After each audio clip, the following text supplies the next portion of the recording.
When construction worker Michael Turner pulled CEO Eleanor Palmer from a deadly car crash, he walked away expecting nothing in return. But fate had other plans.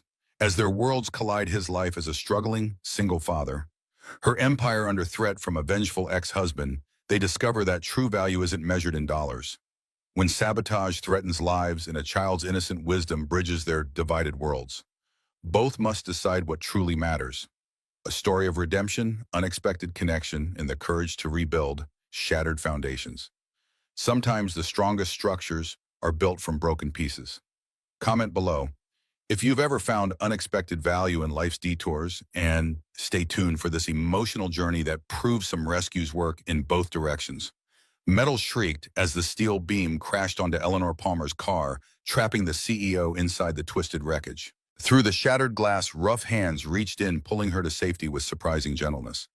Her vision blurred from the impact, but she caught glimpses of her rescuer, a construction worker in worn jeans and a navy work shirt, his face etched with concern rather than fear.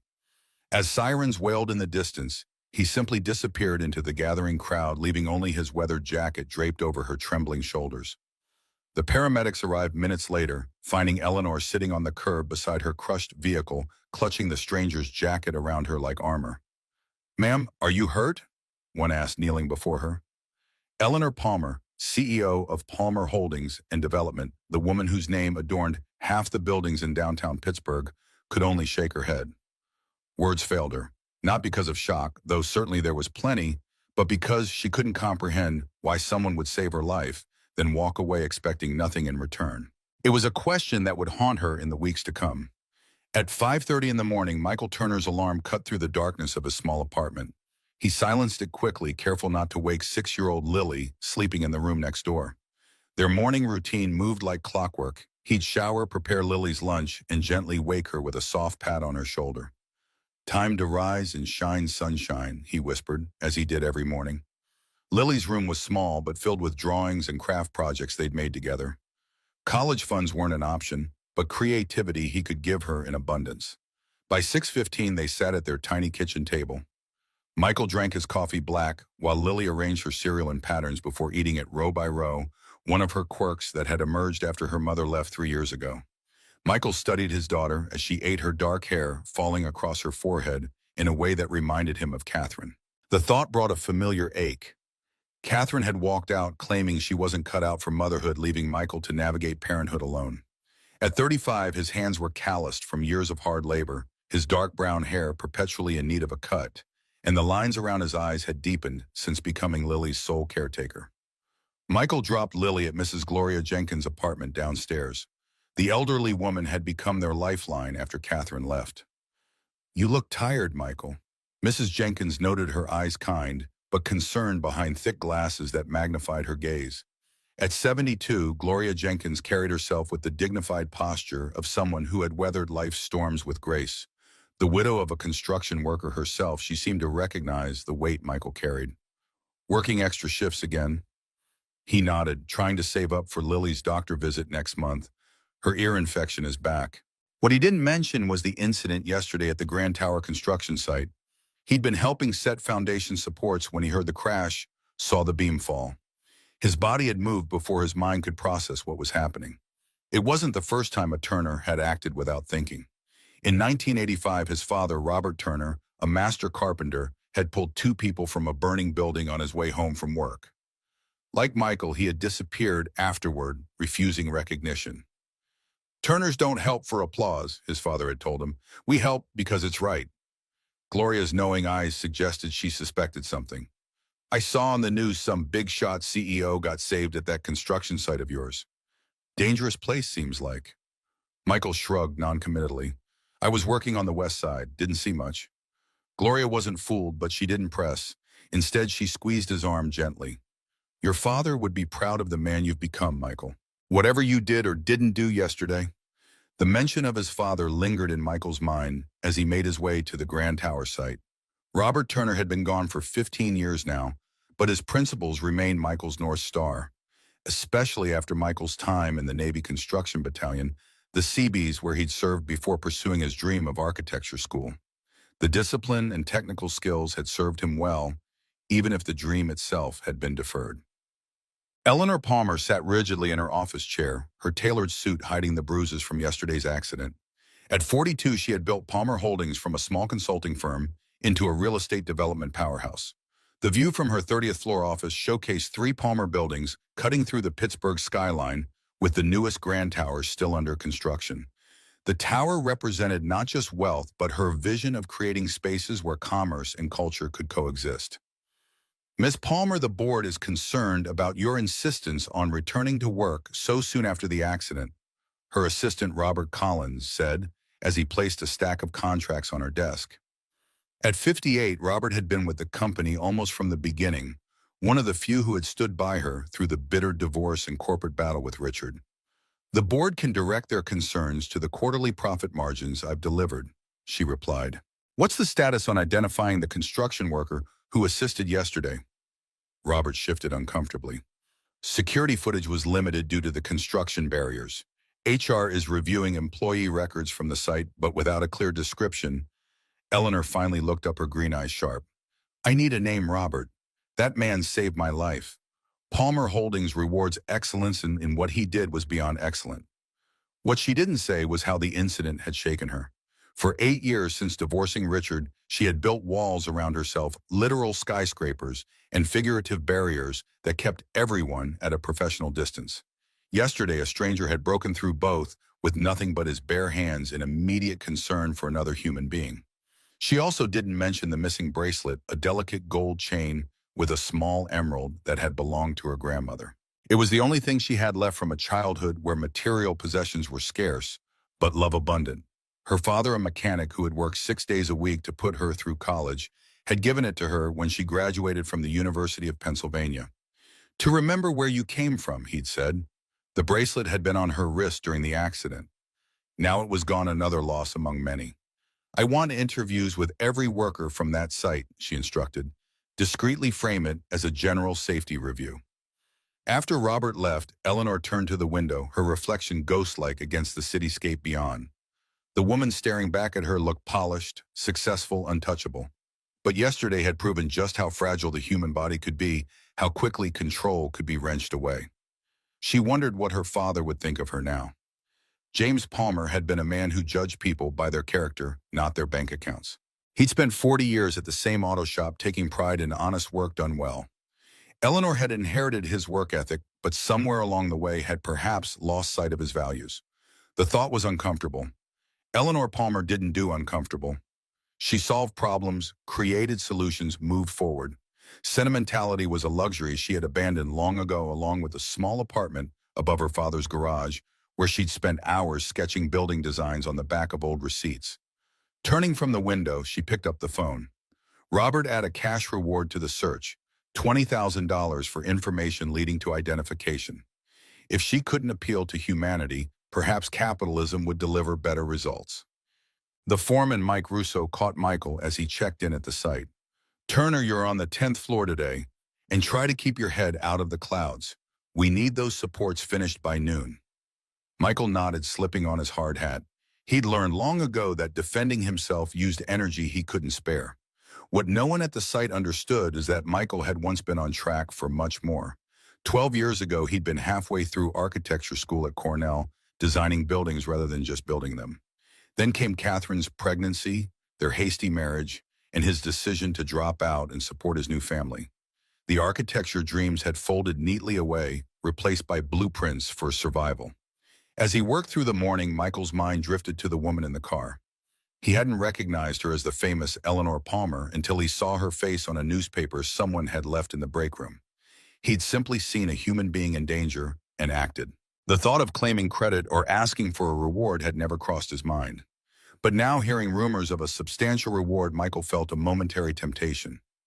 That kind of money could pay for Lily's ear surgery, start a small college fund, maybe even allow him to finish his degree. The temptation faded as quickly as it came. His father's voice echoed in his mind. A man's integrity isn't for sale, son. Besides, Michael had another reason for staying anonymous. He was working without a proper construction license. After his CB service and architecture studies, he should have qualified easily, but a paperwork issue with his military discharge had created complications. Mike Russo had hired him anyway based on his obvious skills and willingness to work hard, but the arrangement wasn't strictly legal. Being thrust into the spotlight could cost him his job. "Hey, Turner," called one of the younger workers during lunch break. "You see that crash yesterday? That was the big boss lady herself. Heard she's offering a reward to find the guy who pulled her out." Michael shrugged, unwrapping his simple sandwich. Didn't see much, was working on the west side. He ate quietly, planning the evening ahead. Lily needed help with her reading assignment, and he needed to mend the tear in her favorite stuffed rabbit before she noticed. Such was the rhythm of his day's work. Lily sleep repeat. It wasn't the life he'd imagined as a young man with an architecture scholarship and dreams of designing sustainable community spaces. But when Lily wrapped her arms around his neck at bedtime and whispered, "You're the best daddy," it was enough. Over the next week, Eleanor found herself driving by the construction site during lunch breaks and after work. She'd sit in her new company car watching the workers from a distance. None moved like the man she remembered, with that quiet sureness, that total focus. She tried other approaches, an anonymous employee appreciation event where she could observe the workers up close, a surprise inspection that allowed her to see their faces. She even authorized a generous safety bonus to all site employees, hoping her rescuer might reveal himself when claiming it. Nothing worked. "Maybe he doesn't want to be found," suggested Caroline Weber, her closest friend and legal counsel for Palmer Holdings over their monthly dinner. "That's absurd," Eleanor countered. "Do you know what I could do for this person? Job advancement, education opportunities, financial security?" "Maybe he doesn't want what you're offering," Caroline said gently.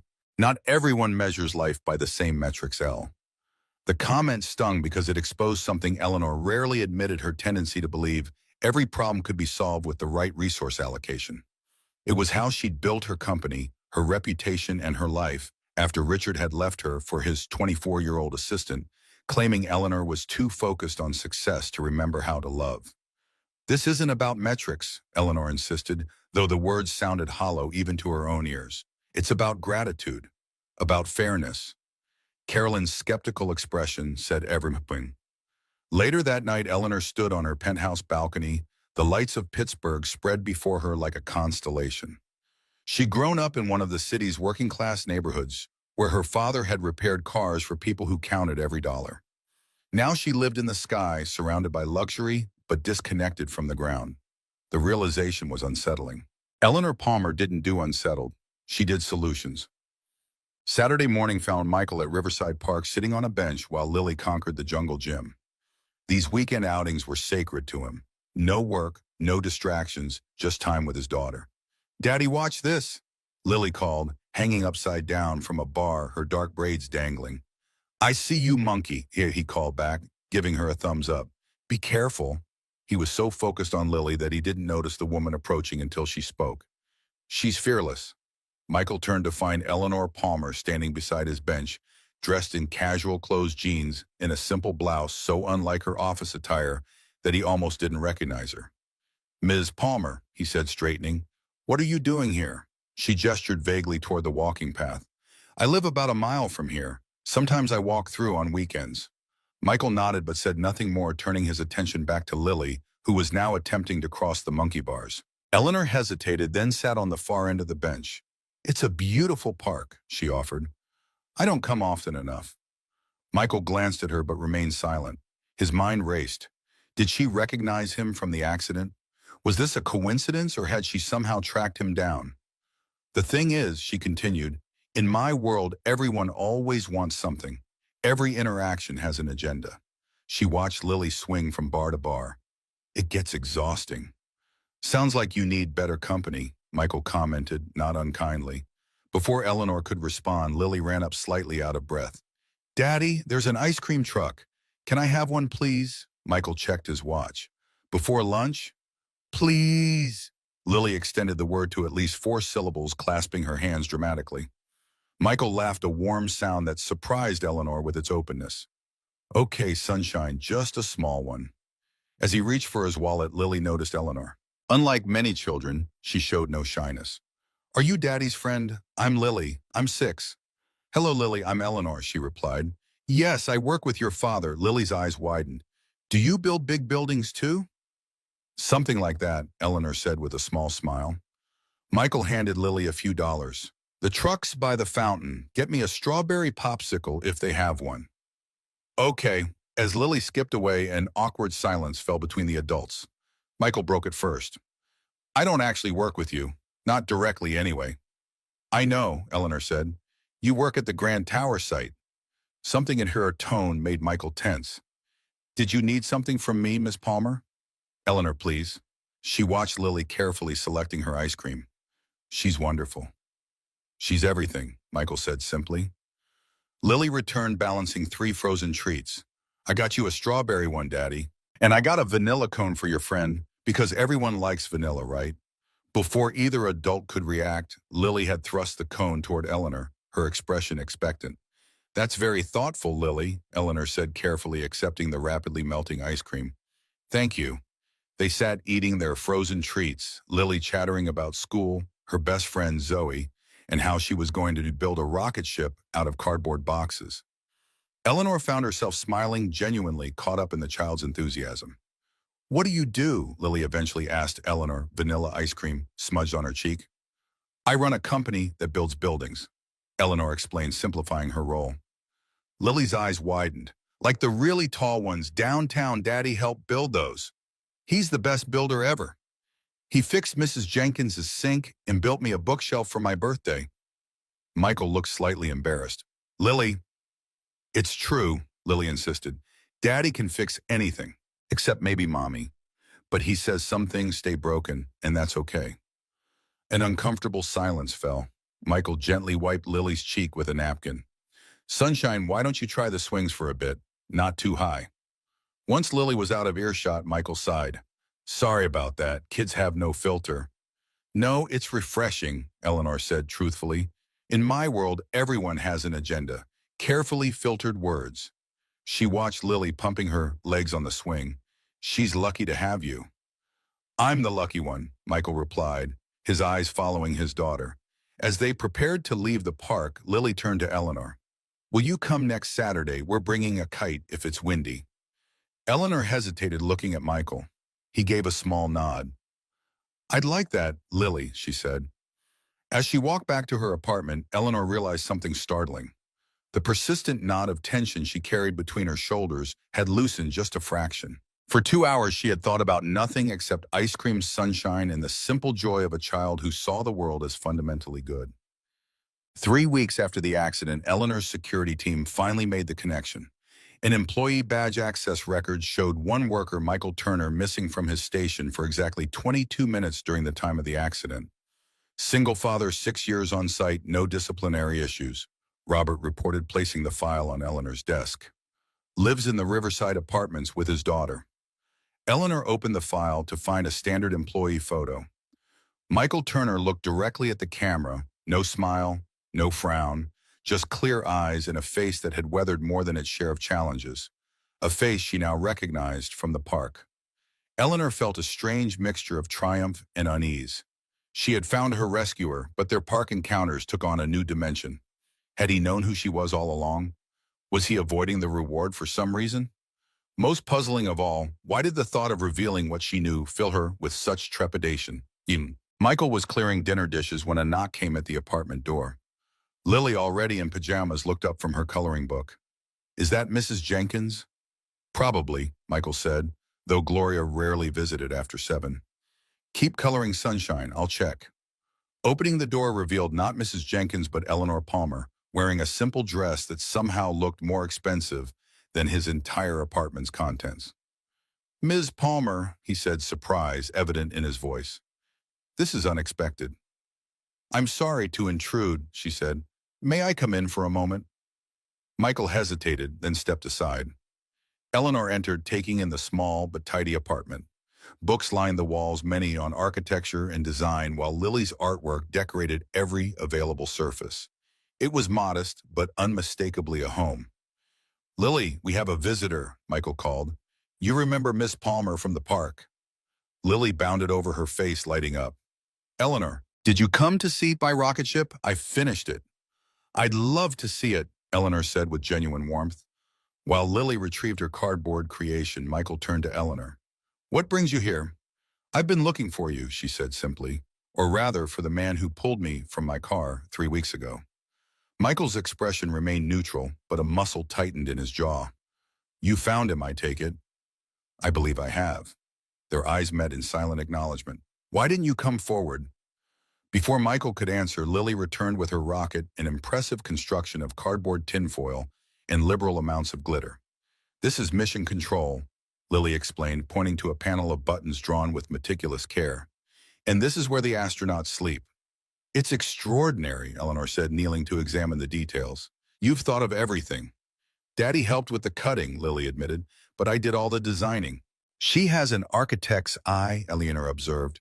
"Like father, like daughter," Michael said softly. Eleanor looked up sharply, but Michael's attention was on Lily. "Time for bed, sunshine. Go brush your teeth and I'll be in to read a story in 5 minutes." Once Lily had disappeared into the bathroom, Eleanor stood smoothing her dress. "You were in architecture school." It wasn't a question. Michael knew she'd been investigating him. "Cornell," he confirmed. "A lifetime ago." "What happened?" Michael's expression closed. "Life happened, Ms. Palmer. Now, if you've satisfied your curiosity about who pulled you from that car, I have a bedtime story to read." "I came to thank you," Eleanor said, "and to offer you something in return."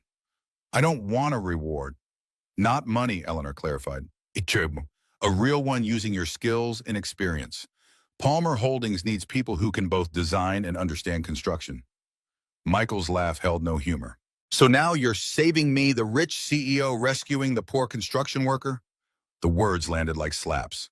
Eleanor stiffened. "That's not, isn't it?" Michael challenged quietly. "You investigate me, come to my home, unannounced, and offer to elevate me from my humble existence. Did you ever consider I might be content with my life?" Eleanor's cheeks flushed. "I thought, that's the problem," Michael interrupted. "You thought about what I might need without asking. Just like everyone in your world, Ms. Palmer. Everything's a transaction." Eleanor's professional mask slipped, genuine hurt flashing across her face. "That wasn't my intention." "What was your intention?" The question hung between them, and Eleanor found herself without a ready answer. Why had she pursued this so relentlessly? Why did it matter so much who had pulled her from that car? "I should go," she said, finally moving toward the door. "I apologize for intruding." Michael's expression softened slightly. "Wait, I should apologize too. You came to say thank you and I've been defensive." "Why did you help me that day?" The question seemed to surprise her as much as him, as if she hadn't meant to ask it so directly. Michael considered this. "Because you were in danger. Because that's what people should do for each other." He paused. "Because my daughter is watching everything I do, learning how to be in this world." Eleanor absorbed this, then tried another approach. If not a book, then perhaps something else. A college fund for Lily better housing options. Michael shook his head, disappointment crossing his features. "You're still not getting it. Turning a basic human response into a transaction, it cheapens, it doesn't it?" For perhaps the first time in her professional life, Eleanor Palmer found herself speechless. In her world, everything had a price or a value proposition. The idea that some actions existed outside that framework was foreign to her. "I need to read Lily her story," Michael said quietly. "She gets anxious if her routine changes." "Of course." Eleanor moved to the door but paused with her hand on the knob. "Will you still be at the park on Saturday?" Michael studied her for a long moment. "We'll be there at 10. Bring a sweater. It gets windy near the pond." It wasn't forgiveness or even acceptance, but it was something. Eleanor nodded and left the door closing softly behind her. In the elevator, she leaned against the wall, exhaling slowly. She had handled that all wrong. Eleanor Palmer, master negotiator, had misread the entire situation. But the most unsettling realization wasn't her tactical error. It was that for the first time in years, she cared about making it right. The next morning, Michael's phone rang as he prepared Lily's lunch. The caller ID showed the construction site office. "Turner," he answered, wedging the phone between ear and shoulder as he spread peanut butter on bread. "Mike Russo here. Got some interesting news for you." The foreman's voice held an unusual note of respect. "Just got a call from Palmer Holdings Arch. They want to review your personnel file." Michael froze. "My file, why?" Didn't say. But here's the kicker, they're reviewing everyone's credentials, looking for workers with untapped potential for advancement. Architecture background was specifically mentioned. The peanut butter knife hovered over the bread. I see. Thing is, Turner, I need to tell them about your licensing situation. With this kind of corporate attention, I can't risk. I understand, Michael cut in. Do what you need to do. After hanging up, Michael stared at the half-made sandwich. Eleanor was still pursuing her agenda despite their conversation. The thought brought equal measures of irritation and a strange warmth he wasn't ready to examine. Later that day, he received a letter from Palmer Holdings, not termination as he'd feared, but an invitation to apply for an expedited licensing program sponsored by the company. No strings attached, the letter emphasized, no obligation to accept employment afterward. Michael placed the letter on his small kitchen table, uncertain whether to feel grateful or manipulated. Before he could decide, another knock came at his door. This time it was Gloria Jenkins, her expression grave. Michael, did you hear Palmer Holdings bought the Riverside complex? We all got notices this morning. What? Michael took the paper she offered, scanning its contents. Indeed, Palmer Holdings had acquired the property and planned significant renovations and updates. They're saying rent won't change for now. Gloria continued, her voice wavering slightly. But you know how these things go. First comes renovation, then comes market rate adjustments. Michael thought of his neighbors, mostly seniors, on fixed incomes, working families stretching every dollar. The Riverside apartments weren't fancy, but they were stable, a community where people looked out for each other. Don't worry, Gloria, he assured her, though uncertainty gnawed at him. I'll find out what's happening. After Gloria left, Michael paced the small apartment, pieces falling into place. Eleanor's visit, the job opportunity, now this purchase, they weren't coincidences. They were moves in a game whose rules he didn't understand. His phone pinged with a text message from an unknown number. Saturday, 10 a.m. I'll bring coffee. We should talk. Eleanor. Michael stared at the message, emotions warring within him. Part of him wanted to delete it, to shield himself and Lily from whatever complicated web Eleanor Palmer was weaving. But another part, the part that still dreamed of designing spaces that changed lives, was curious. What exactly did Eleanor Palmer want from him? The answer, when it came, would change everything. Eleanor's town car pulled up to Riverside Park precisely at 9:55 a.m. on Saturday. She stepped out, coffee carrier in one hand, a manila folder in the other. For a moment she hesitated, an unfamiliar nervousness fluttering in her stomach. Eleanor Palmer didn't do nervous. She did prepared. She did strategic. She did solutions. Yet here she was, second-guessing herself before a meeting with a construction worker and his 6-year-old daughter. Michael and Lily were already at their usual bench. Lily spotted her first, waving enthusiastically. Eleanor, we brought the kite. Michael's greeting was more reserved, his eyes watchful. Good morning. I brought coffee, Eleanor said, offering the carrier, and hot chocolate for Lily. With marshmallows, Lily asked hopefully. Extra marshmallows, Eleanor confirmed, earning a delighted smile. As Lily sipped her treat, Eleanor turned to Michael. You received the notice about Riverside Apartments. Along with every other tenant, Michael confirmed. Interesting timing. It's not what you think, Eleanor began. What do I think, Miss Palmer? That I'm using business to manipulate you, she said bluntly. That I'm trying to buy your friendship or gratitude. Michael raised an eyebrow but didn't deny it. Eleanor took a deep breath. The Riverside acquisition was in progress before I knew you lived there. It's part of our affordable housing initiative. She opened the manila folder, revealing architectural renderings. We're renovating the building, yes, but maintaining it as mixed-income housing. Current tenants will have guaranteed units at their current rates. Michael took the renderings, his professional eye automatically assessing the designs. They were good, thoughtful improvements to the aging structure without sacrificing its character. And my licensing situation, he asked. The expedited program. An opportunity, not an obligation, Eleanor said. You have talent, Michael. Whether you use it at Palmer Holdings or elsewhere is your choice. Why are you doing this? Eleanor watched Lily attempting to launch the kite, her little face screwed up in concentration. Do you know what I thought about trapped in that car? Not my company or my achievements or my bank accounts. I thought about all the things I'd never done, the connections I'd never made. She met his gaze directly. You saved my life, then disappeared. When I finally found you, you refused any reward, any acknowledgement. You challenged everything I thought I knew about how the world works. And that interests you, Michael asked skeptically. It does, Eltonor admitted. You and Lily, you measure life differently than I do. I want to understand that. Before Michael could respond, Lily ran over struggling with her kite. Daddy, it won't fly. The wind's not strong enough, yet sunshine, Michael explained, setting aside the renderings. Can I help? Eleanor asked, surprising herself. Michael looked at her, really looked at her for perhaps the first time. What he saw must have satisfied him because he nodded. Show us what you have got, CEO. The three of them spent the next hour attempting to launch the kite with Eleanor proving surprisingly adept. My father taught me, she explained as the kite finally caught the wind. He said it was important to understand how things worked, not just how to pay for them.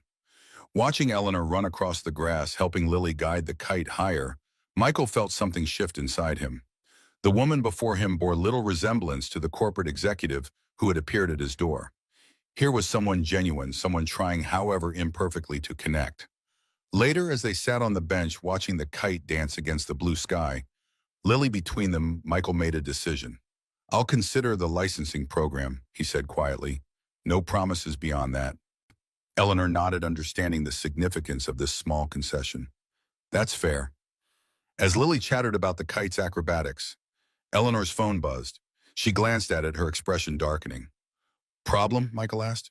Just work, she said, silencing the device. Nothing that can't wait. But the shadow that crossed her face suggested otherwise. Michael, attuned to reading people, sensed genuine concern beneath her composed exterior. Lily, why don't you show Eleanor your collection of special rocks? He suggested, giving Eleanor a moment to compose herself. As Lily eagerly led Eleanor to a nearby tree where she had arranged a series of ordinary pebbles with extraordinary stories, Michael pondered the complex woman who had entered their lives. Eleanor Palmer was clearly fighting her own battles, navigating a world that demanded constant vigilance and control. Yet here she was, kneeling beside his daughter, examining rocks with the solemn attention they deserved. The protective instinct that made him pull her from that crushed car stirred again, though the danger now was less tangible than twisted metal. Something was troubling Eleanor Palmer, something she wasn't sharing. Michael's intuition rarely led him astray, and it was telling him that the story of Eleanor Palmer was far more complicated than he had initially believed. As he watched her laugh at something Lily said, the morning sunlight casting a glow around them, both Michael felt a certainty settle in his chest. Whatever game was being played, whatever forces were at work, his path and Eleanor's were now inexorably intertwined. For better or worse, their story was just beginning. The news broke on a Tuesday morning. Palmer Holdings faces financial scrutiny, screamed the Pittsburgh Business Journal headline. Eleanor sat in her office scrolling through the digital version, her face a careful mask despite being alone. The article cited anonymous sources claiming Palmer Holdings was overextended, that the Grand Tower project was behind schedule and over budget, that investors were growing nervous. None of it was true. The Grand Tower was on schedule. Their finances were solid. But in the world of high finance and development, perception often outweighed reality. Her phone rang. Carolyn Weber, legal counsel and friend. I've seen it, Eleanor said without preamble. It's a hit job, Carolyn replied. The question is who's behind it. Eleanor already knew. Only one person had both the motive and the resources to orchestrate this. Richard. Her ex-husband had been suspiciously quiet since their divorce finalized. Too quiet considering he'd vowed to destroy everything she built after losing control of the company. We need to respond carefully, Caroline cautioned. A direct denial looks defensive. Schedule a press tour of the Grand Tower site, Eleanor decided. Transparency is our best weapon. And Caroline, find out what Richard's been up to lately. After hanging up, Eleanor turned to the window, her reflection resolute against the cityscape beyond. She'd fought too hard, sacrificed too much to let rumors destroy her life's work. Whatever game Richard was playing, she would win. She always did. Michael's day at the construction site took an unexpected turn when the foreman gathered the crew for an announcement. Listen up, Mike Russo called. There's going to be a media tour of the site tomorrow. Big shots from Palmer Holdings news crews, the works. He scanned the assembled workers. They want to show how well the project's going, so everybody needs to look busy and professional. Murmurs rippled through the group. construction sites weren't typically showcased mid-project. "Something wrong with the company?" asked one veteran worker. "Above my pay grade," Russo replied with a shrug. "Just do your jobs and try not to swear on camera." As the crew dispersed, Russo pulled Michael aside. "Turner, I got word from upstairs. You're being assigned to a different area tomorrow." Michael frowned. "Why, don't know." Orders came straight from the top. The implications were clear. Eleanor was deliberately keeping him away from the cameras, from any connection to her. After their time in the park, the personal conversations, it stung more than Michael wanted to admit. That evening, as he helped Lily with her homework, his phone buzzed with a text. "Need to speak with you. Not about us, about Riverside. Important. Eleanor." Michael stared at the message, torn between irritation and concern. The "not about us" part caught his attention. He wasn't aware there was an "us" to discuss. After tucking Lily in, he replied, "I'm listening." Three dots appeared immediately. "Richard Mills is trying to acquire the block surrounding the Riverside. My ex-husband. He doesn't know I own it yet. It's complicated. Can we talk?" Michael weighed his options. The Riverside purchase still felt manipulative, regardless of Eleanor's explanations. Yet if there was any threat to his neighbors, to Gloria and the other seniors who couldn't afford to relocate. "Tomorrow, 7 p.m., Mrs. Jenkins' apartment. She makes a good witness." Eleanor's reply came quickly. "Thank you." Gloria Jenkins' apartment was similar to Michael's in layout, but filled with 60 years of collected memories. Photographs covered nearly every surface: her late husband, Frank, in his construction uniform, their children and grandchildren, even a few of Lily and Michael. "You sure about this?" Gloria asked as she set out coffee cups. "Business types like her, they don't care about folks like us." "I'm not sure about anything," Michael admitted, "but if someone's threatening Riverside, we should know." A knock came precisely at 7. Eleanor stood in the doorway, dressed more casually than her office attire, but still unmistakably elegant. "Mrs. Jenkins, thank you for allowing me into your home." Gloria's appraising look missed nothing. The designer watched the perfect posture, the careful smile. "Miss Palmer, I understand you own our building now." "I do," Eleanor confirmed, accepting the offered seat. "Which is why I'm here." She opened her tablet, displaying property records. "Richard Mills, through various shell companies, has been quietly acquiring properties surrounding Riverside. My sources indicate he plans to build a luxury high-rise that would effectively wall off this neighborhood from downtown." Michael studied the maps. "He doesn't have Riverside itself, though." "Not yet," Eleanor agreed, "but he's made inquiries through intermediaries." "He doesn't know Palmer Holdings is the current owner." "And this matters to you because?" Gloria asked bluntly. Eleanor met the older woman's skeptical gaze. "Professionally, because Richard would love nothing more than to derail my projects. Personally, oh?" She hesitated. "Because Riverside matters to Michael and Lily, and somehow they've come to matter to me." The simple honesty of this admission surprised both Gloria and Michael. "What's his endgame?" Michael asked. "Development rights for the entire block," Eleanor explained. "If he controls enough surrounding property, he can pressure the city to rezone, force smaller owners to sell. It's predatory development 101. "And what's your plan?" Gloria pressed. "To stop him," Eleanor said simply. "But I need information, on-the-ground intelligence, about who in the neighborhood has been approached, what offers have been made." Gloria and Michael exchanged glances. "The Hendersons on the third floors mentioned someone asking about buying their condo," Gloria offered. "And the bodega owner on the corner, his landlord's been trying to break his lease." Eleanor nodded, taking notes. "This helps, thank you." "What's in it for you?" Gloria asked, ever direct. "Stopping your ex-husband can't be your only motivation." Eleanor considered this. Riverside is perfectly positioned for workforce housing, people who keep the city running but can't afford downtown prices. Palmer Holdings has been developing a mixed-income model that could transform urban housing. "So we're your test case." Michael's tone was neutral, but his eyes were watchful. "More like the prototype for what housing could be," Eleanor corrected. "Sustainable, affordable, dignified. The kind of project that leaves a real legacy." Something in her voice, a hint of genuine passion, made Michael study her more carefully. "You actually care about this." "I do," Eleanor admitted. "My father lived in a neighborhood like this one. Good people who worked hard but could never get ahead because the system was stacked against them. He died thinking I'd forgotten where I came from. The personal revelation hung in the air. Gloria's expression softened slightly. Frank always said you can judge people by how they treat those who can't do anything for them. Your husband sounds like a wise man, Eleanor said. He was. Gloria rose, retrieving a photo album. 40 years in construction helped build half of downtown. As Gloria showed Eleanor photographs, Michael observed their interaction. Eleanor asked thoughtful questions showing genuine interest in Frank's career and Gloria's life. It wasn't the calculated charm of a businesswoman. It was something more authentic. When Gloria mentioned her arthritis making it difficult to visit her grandchildren in Cleveland, Eleanor didn't offer platitudes. Instead, she asked practical questions about transportation options and accessibility needs. Problem-solving was clearly her default mode. Later, as Eleanor prepared to leave, she turned to Michael. I need to ask you something else. It's about the Grand Tower project. The media tour, Michael guessed. Eleanor nodded. There are rumors being spread, false ones, about the project's viability. I need to demonstrate our progress, but you can't risk me being recognized as the man who pulled you from the car, Michael finished. Might raise uncomfortable questions about why you're so interested in a construction worker. I'm sorry, Eleanor said, and she genuinely looked it.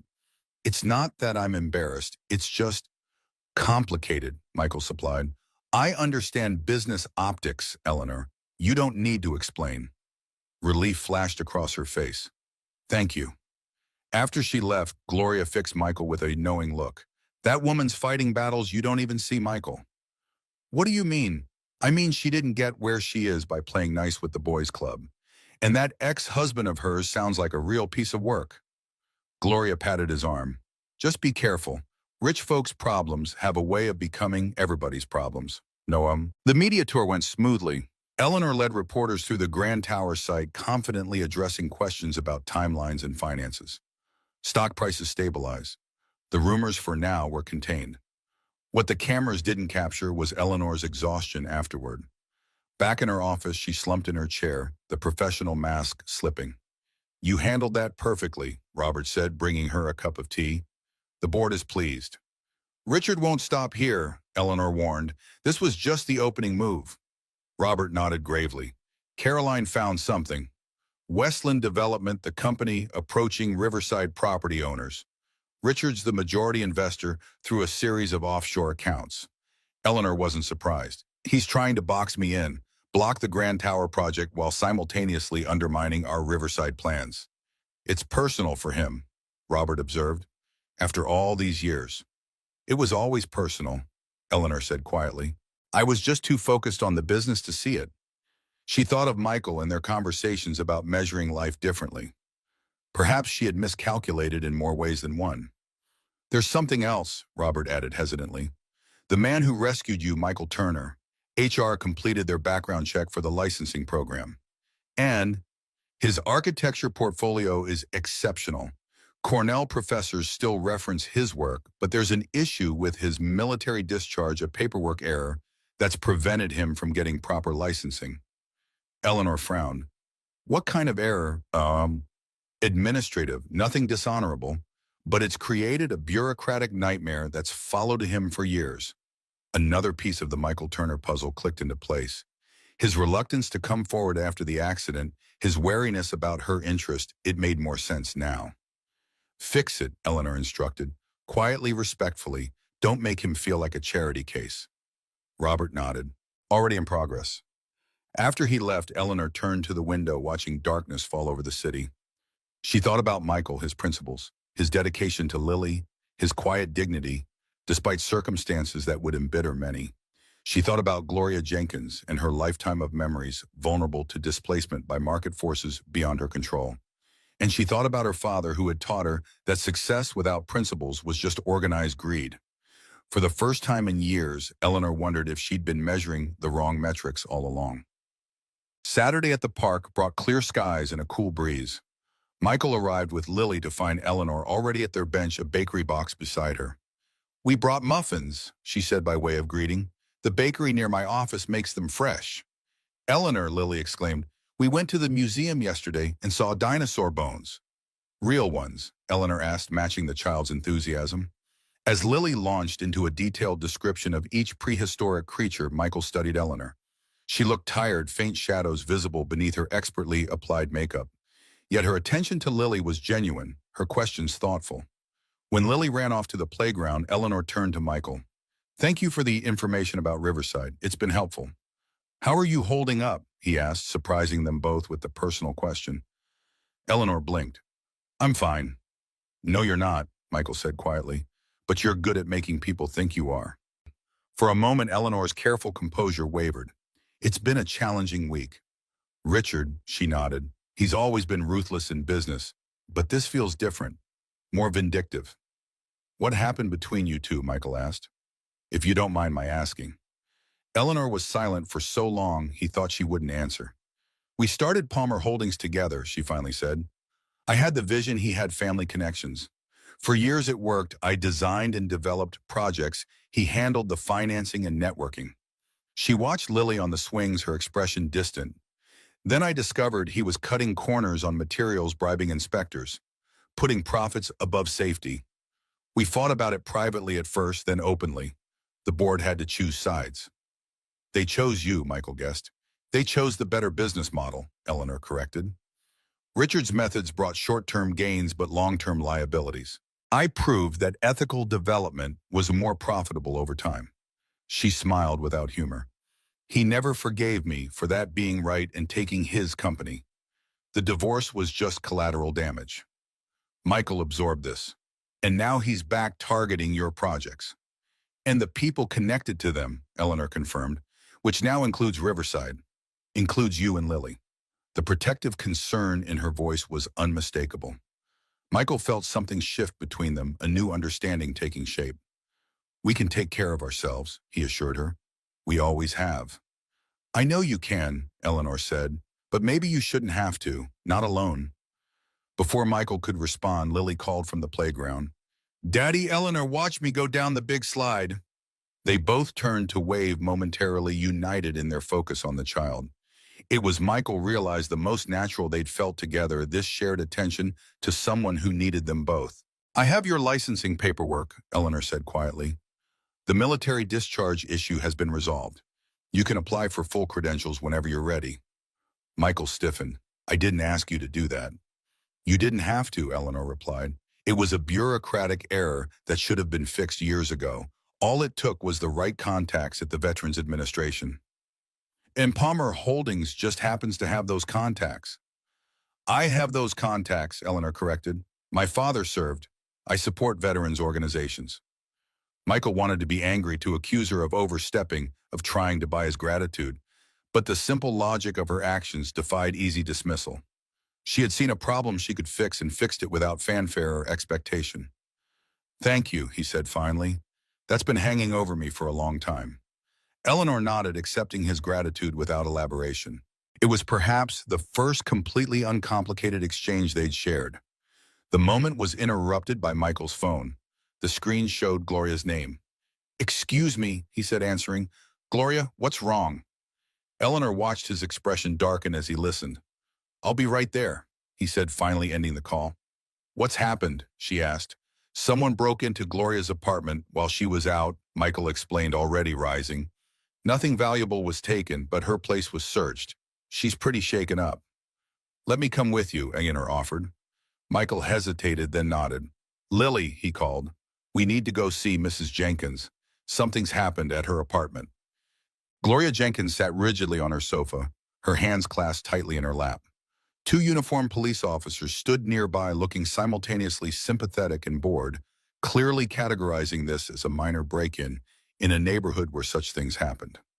"Nothing seems to be missing, ma'am," one officer was saying as Michael, Eleanor, and Lily entered. "Probably kids looking for posh or electronics." Gloria's relief at seeing them was palpable. "Michael, thank goodness. Are you okay?" he asked immediately, sitting beside her. "Just rattled," she admitted. "They went through everything, closets, drawers, even Frank's old papers."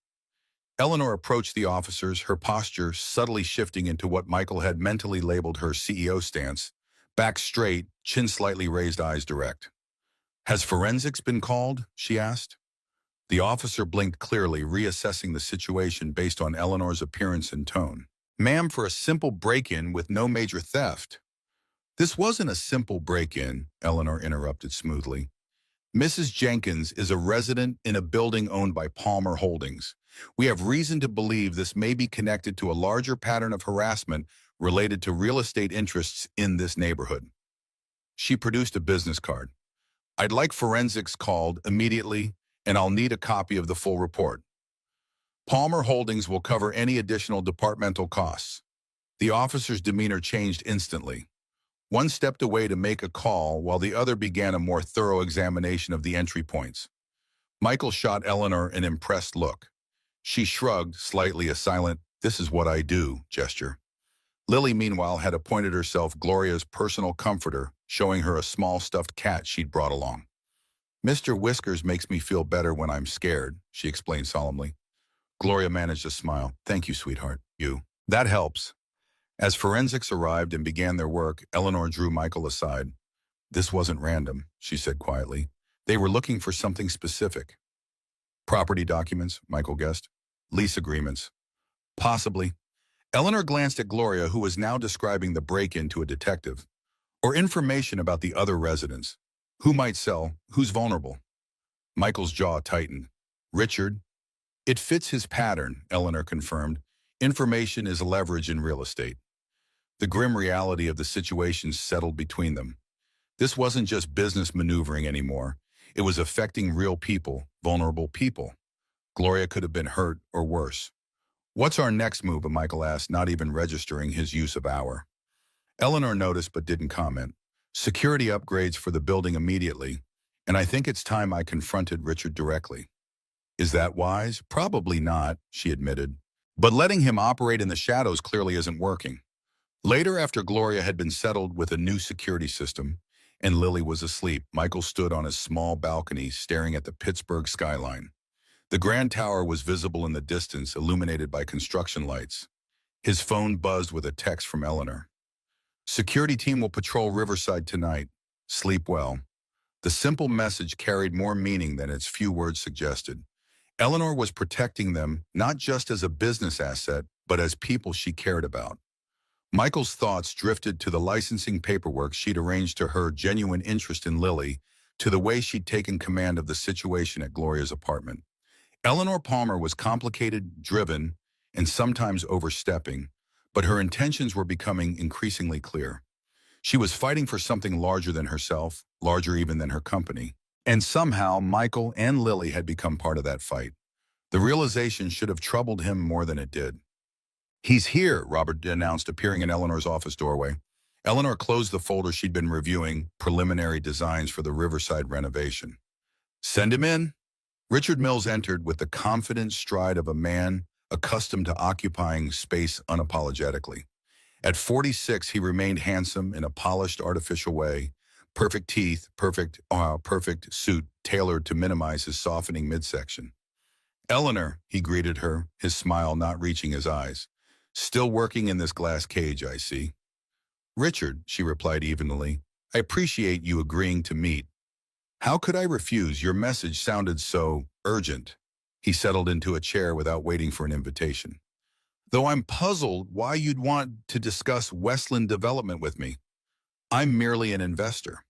"A controlling investor," Eleanor corrected, "through a labyrinth of shell companies that took my team 3 days to unravel." Richard's smile tightened. "Always the thorough one." "Let's dispense with the games," Eleanor said. "I know you're targeting the Riverside neighborhood. I know you've been approaching property owners, pressuring tenants, and now apparently resorting to break-ins." "Serious accusations," Richard commented, examining his manicured nails. "Especially without evidence." "The police have evidence from Mrs. Jenkins' apartment," Eleanor countered, "and I have documentation of every property Westland has acquired in the area. It's a clear pattern of predatory development." Richard leaned forward, his casual demeanor hardening. "Still playing the righteous crusader, Eleanor. It was tiresome during our marriage, and it's tiresome now. This is business. The strong succeed, the weak get moved aside." "Is that what this is about, proving you're strong?" Eleanor kept her voice level despite her rising anger. "Breaking into an elderly woman's apartment, spreading false rumors about Grand Tower." A flicker of surprise crossed Richard's face. He hadn't expected her to connect those dots. The market responds to information, Eleanor. I merely provide it. Misinformation, she corrected, but it stops now. Richard laughed, the sound utterly devoid of humor. Or what, you'll run to the board again, cast me as the villain in another corporate morality play? No, Eleanor said quietly. I'll expose every questionable deal Westland has made, every building code violation, every instance of tenant harassment. I have the documentation, Richard. I have the witnesses. His expression darkened. You're bluffing. Try me. Eleanor slid a folder across the desk. This is a sample. Page 3 might particularly interest your investors, the ones who don't know about your history of material substitution. Richard didn't touch the folder. You always were willing to burn everything down to get your way. No, Richard, I'm willing to fight for what matters. Eleanor stood, signaling the meeting's end. Stay away from Riverside. Stay away from Palmer Holdings projects. Find another neighborhood to pillage. Richard rose slowly, buttoning his jacket with deliberate precision. You've changed, Eleanor. There was a time when you understood business is just business, nothing personal. That's where you're wrong, Eleanor replied. The best business is deeply personal. It's about people, communities, legacy. You never understood that. Richard's eyes narrowed. Your father really did a number on you with all that working-class hero nonsense. Look where it got him, fixing other people's cars until the day he died. Eleanor's voice turned to ice. My father died with his integrity intact and people who genuinely mourned him. Will you be able to say the same? Something dark flashed across Richard's face, a glimpse of the rage he usually kept carefully contained. This isn't over, Eleanor. Not by a long shot. After he left, Eleanor remained standing, adrenaline coursing through her. The confrontation had gone as expected. Richard was predictably arrogant, predictably threatening. But she hadn't anticipated how personally his dismissal of her father would affect her. James Palmer had worked 60-hour weeks at that garage, his hands perpetually stained with engine grease to give his daughter opportunities he never had. He'd taught her that a person's word was their bond, that cutting corners cost more in the long run, that how you treated people mattered more than what you achieved. Somewhere along the way, through business school, through building Palmer Holdings, through her marriage to Richard, some of those lessons had faded. Not disappeared, but dimmed beneath the harsh light of corporate success metrics. Now thinking of Gloria Jenkins' frightened face, of Lily's innocent trust, of Michael's principled stance, those early lessons were resurfacing with new clarity. Eleanor picked up her phone and dialed Carolyn. I need you to expedite the Riverside renovation plans, she said without preamble, and set up a community meeting with all current residents. It's time they knew exactly what we're planning. The community center at Riverside Apartments was filled beyond capacity. Residents crowded onto folding chairs, stood along the walls, whispered nervously to neighbors. Many were seniors who had lived in the building for decades. Others were young families drawn by the affordable rent. Michael stood near the back, Gloria beside him, Lily coloring quietly at their feet. He'd helped spread the word about the meeting, though Eleanor had been deliberately vague about its purpose. Do you know what she's planning? Gloria asked quietly. Michael shook his head. She said it was important that all residents should hear it directly from her. Gloria sniffed. Big announcements from property owners rarely benefit tenants. Before Michael could respond, Eleanor entered, accompanied by Robert and a woman Michael recognized as Caroline Weber, Palmer Holdings' legal counsel. Eleanor wore a simple gray suit, professional, but not ostentatious, and carried a portfolio rather than a tablet or laptop. The room quieted as she took position at the front, her posture straight but not rigid. Michael noticed she made eye contact with several residents, including Gloria, acknowledging them individually rather than addressing the crowd as a faceless whole. Thank you all for coming, Eleanor began. I'm Eleanor Palmer, CEO of Palmer Holdings, which recently acquired the Riverside Apartments. I know many of you are concerned about what this means for your homes and your community. Murmurs rippled through the audience. Eleanor waited for them to subside before continuing. Let me be direct. Riverside will be undergoing significant renovation beginning next month. Every unit will receive updates to plumbing, electrical systems, windows, security features, and common areas. The murmurs grew louder, more anxious. Eleanor raised a hand. I understand your concern. Typically, such renovations lead to substantial rent increases or even displacement. That will not happen here. She opened her portfolio displaying the first of several architectural renderings. Riverside will become a pilot for Palmer Holdings' mixed-income housing initiative. Current residents will be guaranteed units at their current rental rates with increases limited to cost of living adjustments only. Disbelief and cautious hope mingled in the expressions around the room. During renovation, we will arrange temporary housing in comparable units nearby with all moving expenses covered. When you return, your apartment will be safer, more energy efficient, and more comfortable, but still your home at a price you can afford. Gloria leaned toward Michael. Is she serious? I think she is, Michael replied, watching Eleanor's confident, measured delivery. Why are you doing this? Called an elderly man from the front row. What's the catch? Eleanor acknowledged the question with a nod. It's a fair question, Mr. Daniels. The financial model is complex, but essentially will add 2 new floors with market rate units that will subsidize the existing affordable units. The building's improved energy efficiency will reduce operating costs, and Palmer Holdings will receive tax incentives for creating sustainable mixed-income housing. She paused, then added something unexpected. But the honest answer to why, because neighborhoods like Riverside are the backbone of this city, because mixed-income communities are healthier communities, and because it's the right thing to do. The simplicity of this last statement hung in the air, devoid of corporate jargon or platitudes. Eleanor continued outlining renovation timelines, temporary relocation procedures, and the community input process for design elements. As she spoke, Michael observed the gradual shift in the room's energy, from suspicion to cautious optimism, from fear to tentative engagement. When she opened the floor for questions, residents didn't hold back. They asked about specifics, what appliances would be included, whether pets would still be allowed, how security would be handled. Eleanor answered each question directly, deferring to Robert or Carolyn when necessary, but never dismissing concerns as trivial. Gloria raised her hand. What happens if this Westland development buys the surrounding buildings? Won't they just wall us off anyway? A ripple of concern moved through the room. Clearly, others had been approached by Westland representatives. An excellent question, Mrs. Jenkins, Eleanor acknowledged. Palmer Holdings has secured purchase options on several strategic properties surrounding Riverside specifically to prevent that scenario. Additionally, we're working with the City Planning Commission to ensure future development maintains neighborhood connectivity. The meeting continued for nearly 2 hours. Throughout, Eleanor remained engaged, present, and surprisingly transparent about both the business and community aspects of the project. It was, Michael realized, a masterclass in ethical development, communication, not manipulating residents, but genuinely involving them. As the meeting wound down, Lily tugged at Michael's hand. Is Eleanor going to make our home prettier? Looks that way, sunshine, he replied, his eyes still on Eleanor as she spoke earnestly with an elderly couple. Good, Lily declared. I want a purple room. Gloria chuckled. Well, I'm not completely convinced, but I'll say this, she's not what I expected. No, Michael agreed quietly. She's not.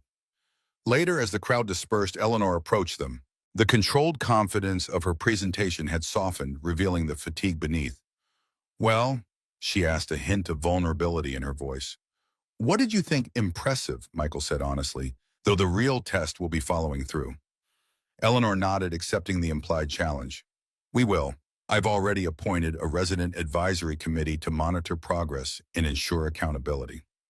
Smart, Gloria commented, though I notice you didn't mention your ex-husband's involvement in all this.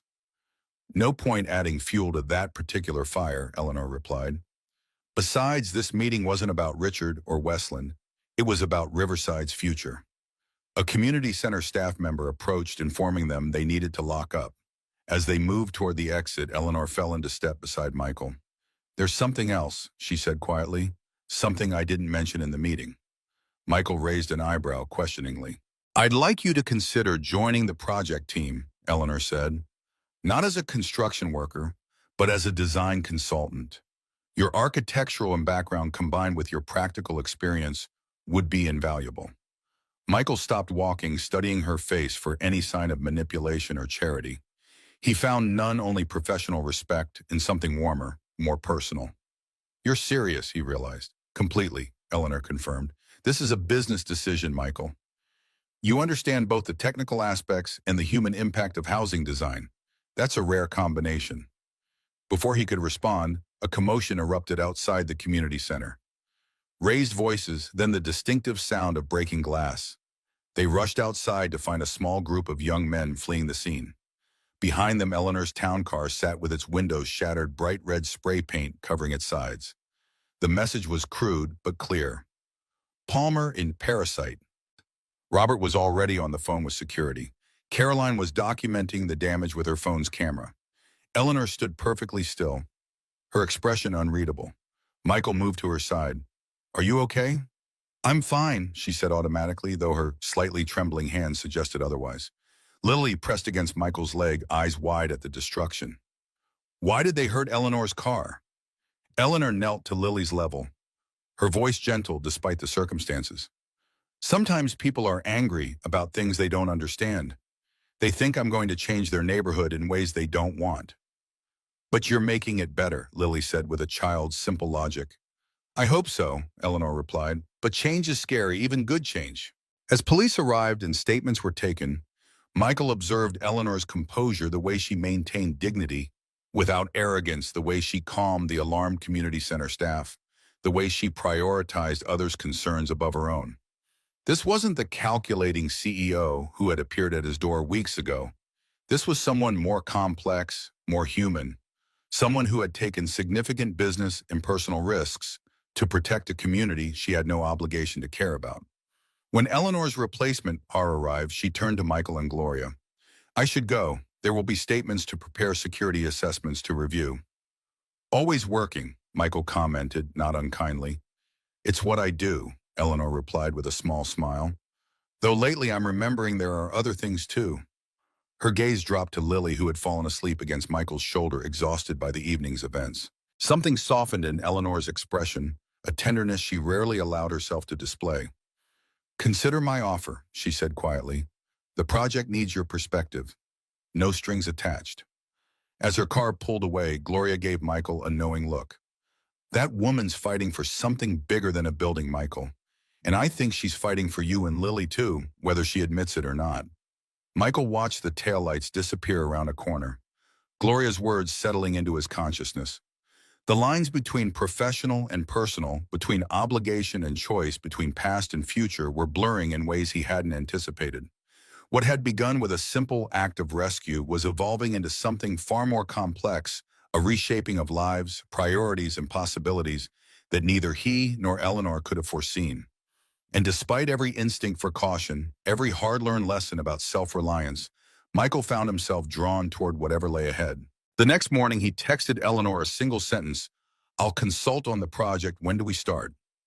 Her reply came minutes later. "Today, and Michael, thank you for trusting me." Trust, such a simple word for such a complicated concept. Yet as Michael prepared for the day ahead, he realized that's exactly what was happening, step by careful step. He was beginning to trust Eleanor Palmer, and perhaps more surprisingly, she was beginning to trust herself. The Riverside Renovation Command Center occupied what had once been the building's defunct laundry room. Architectural renderings covered the walls, material samples, filled shelves, and a large table dominated the center, typically strewn with blueprints in contractor bids. It was here 6 weeks into the project that Michael found himself spending most days. This morning he hunched over revised bathroom designs, making minor adjustments to accommodate the needs of elderly residents. The door opened, admitting Eleanor with 2 coffee cups and a folder tucked under her arm. "You're here early," she observed, setting a cup beside him. "Couldn't sleep," Michael admitted. "Lily's ear infection is back. Had to take her to the emergency room at 2 a.m. Concern immediately replaced Eleanor's professional demeanor. "Is she okay? Why didn't you call me?" The question hung between them, intimate, revealing more than perhaps she'd intended. "She's fine," Michael assured her. "On antibiotics again. Gloria's watching her today." Eleanor nodded, sipping her coffee to cover the moment of vulnerability. "I have news about Richard." "Good or bad?" "Complicated," Eleanor replied, opening her folder. "Westland Development is facing liquidity issues. Several investors have pulled out after receiving anonymous information about their business practices." "Anonymous?" Michael raised an eyebrow. A ghost of a smile touched Eleanor's lips, completely untraceable. But the important part is, they've suspended acquisition efforts around Riverside. We have breathing room. That's good news, Michael said, studying her face. So why do you look worried? Eleanor set down her cup. Because Richard, when cornered, becomes Richard at his most dangerous. This isn't over. Her candor was something Michael had come to appreciate. In their weeks working together, Eleanor had gradually shed the corporate armor she wore in other settings, allowing him glimpses of the woman beneath, thoughtful, occasionally vulnerable, fiercely principled, in ways that surprised him. The renovation is proceeding on schedule, Michael noted, redirecting to safer territory. First group of residents move back next week. Including Gloria, Michael nodded. She's already planning a housewarming party. You're invited, by the way, explicitly and by name. I am, Eleanor sounded genuinely surprised. You've won her over, Michael confirmed. The grab bars in the bathroom and the emergency call system were apparently the deciding factors. Eleanor's expression softened. Those were your design recommendations, not mine. But you approved them without questioning the quad, Michael pointed out. That made an impression. A comfortable silence settled between them as they reviewed the day's tasks. Their working relationship had developed an easy rhythm. Michael's practical construction knowledge complementing Eleanor's strategic vision, his attention to individual residents' needs, balancing her focus on the project's larger impact. Lily asked about you yesterday, Michael said casually. Wanted to know if you'd come to her school play next week. She's a flower, non-speaking role, but apparently crucial to the plot. Eleanor looked up, clearly touched but hesitant. I wouldn't want to intrude on a family event. You wouldn't be, Michael said simply. She wants you there. The unspoken extension hung in the air. And so do I. Before Eleanor could respond, her phone buzzed insistently. She glanced at it, her expression darkening. I need to take this. It's Caroline. She stepped outside, leaving Michael to wonder at the shift in her demeanor. Their cautious dance towards something more personal had become a pattern, moments of connection interrupted by the demands of Eleanor's world steps forward, followed by strategic retreats. When she returned minutes later, her CEO mask was firmly back in place. I need to go. There's a situation with the Grand Tower project. Serious, potentially, she acknowledged. A structural issue that wasn't in the original reports. The engineering team is investigating. Michael frowned. What kind of structural issue? They're not sure yet. Possibly substandard materials in the foundation supports. Eleanor gathered her things with efficient movements. I'll have Robert email you the preliminary reports. Leaner, Michael said, stopping her retreat. Be careful, this timing is suspicious. Their eyes met in shared understanding. Richard. Always, she promised, her professional veneer softening momentarily. And Michael, tell Lily I'd be honored to attend her theatrical debut. After she left, Michael returned to his designs, but his mind remained on Eleanor. In the weeks they'd worked together, he'd watched her navigate business crises, community concerns, and personal attacks with a grace that belied her reputation as a ruthless CEO. The woman who emerged was complex-driven, but compassionate, powerful, but increasingly willing to show vulnerability. The Grand Tower situation troubled him. Construction sites were dangerous enough without potential sabotage. And if Richard was involved, Michael reached for his phone, sending a brief text. Let me know if you need another set of eyes on those structural reports. Stay safe. Her reply came quickly. Will do. Don't worry about me. Focus on Lily and those bathroom designs. I need your best work, Turner. The use of his last name, a callback to their earliest interactions, made him smile despite his concern. Eleanor Palmer was many things, but never predictable. The Grand Tower site hummed with unusual tension. Engineers in hard hats clustered around exposed foundation elements, pointing and conferring in low voices. Construction had been temporarily halted, an expensive decision that Eleanor wouldn't have made without serious cause. She stood slightly apart, listening as the lead structural engineer explained the situation. The laboratory results confirm it, Ms. Palmer. The concrete mixture in these support pillars doesn't match specifications. It's been diluted, still technically within code, but well below what we ordered and paid for. Deliberately, Eleanor asked, though she already knew the answer. The pattern is too consistent for error, the engineer confirmed. Someone systematically reduced the strength of these specific support elements. Eleanor surveyed the site, mind racing through implications. Safety assessment. The structure isn't in immediate danger, but long-term integrity would be compromised. These supports need to be replaced before construction proceeds.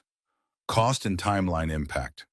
3 to 4 weeks minimum. As for cost, the engineer named a figure that made even Eleanor wince. Begin replacement immediately, she instructed. I want 24-hour security on the site, access restricted to essential personnel only, and daily material testing going forward. After the engineer departed, Robert approached. The board is requesting an emergency meeting. They're concerned about both the financial impact and potential liability. Schedule it for tomorrow morning, Eleanor replied. And Robert, bring the Westland development files. All of them. You think Richard is behind this? Robert asked quietly. I know he is, Eleanor said. The question is whether we can prove it and how many other surprises he's left for us to find. Later, alone in her office, Eleanor stared at financial projections that had suddenly become much more challenging. The Grand Tower's setback would strain resources already committed to the Riverside renovation. The board would pressure her to cut corners, perhaps even abandon the mixed-income housing model that had become increasingly important to her. Her phone buzzed with a text from Michael. Lily's play is at 4 p.m. Thursday. No pressure, but there's a flower costume involved that has to be seen to be believed. The simple message, so removed from corporate crises and vindictive ex-husbands, brought an unexpected smile to Eleanor's face. 6 months ago, her response to the current challenges would have been straightforward and work. Harder, sleep, less sacrifice, everything personal until the problem was solved. Now she found herself typing, wouldn't miss it, save me a seat. The Eleanor of a year ago wouldn't recognize the woman she was becoming, one who measured success in more than profit margins, in stock prices, who was learning that vulnerability wasn't weakness, but a different kind of strength. As she returned to the grim financial projections, Eleanor felt something she hadn't experienced in years. Certainty that whatever sacrifices were required, they wouldn't include the people who had unexpectedly become important to her. Some commitments she was discovering mattered more than balance sheets. And then the caterpillar turns into a beautiful butterfly, announced the narrator as children in colorful costumes twirled across the elementary school stage. Among them, Lily Turner performed her flower role with solemn dedication, remembering to sway when the wind, a child with blue streamers, danced past. From his seat in the second row, Michael watched with the besotted pride unique to parents, recording every moment on his phone. Beside him sat Eleanor, equally attentive, though perhaps less familiar with the chaotic energy of children's theater. She had arrived precisely on time, having come directly from the board meeting, still in her business attire, but with her hair loosened from its usual severe style. She's wonderful, Eleanor whispered, as Lily delivered her one crucial action, opening her petals to welcome the butterfly. Michael nodded, too full of paternal pride for words. What he didn't say was how much Lily had talked about Eleanor coming, how carefully she had picked which flower to be. Daisies are friendly flowers. Daddy and I want Eleanor to feel welcome. How many times she had practiced her petal opening to get it just right. After the performance, parents and children mingled in the school cafeteria over punch and cookies. Lily ran to them, still in her flower costume, face flushed with excitement. Did you see me? Did you see when I opened my petals for the butterfly? You were the best flower on that stage, Michael assured her, kneeling to her level. What did you think, Eleanor? Lily asked, turning her earnest gaze upward. Eleanor knelt as well, meeting Lily on her level. Something Michael had noticed she always did, treating the child with the same respect she showed adults. I thought you were absolutely magnificent, Eleanor said solemnly. The way you swayed in the wind was so graceful. Lily beamed, then leaned closer to whisper loudly. I was a little scared, but I remembered what you said about being brave even when you're afraid.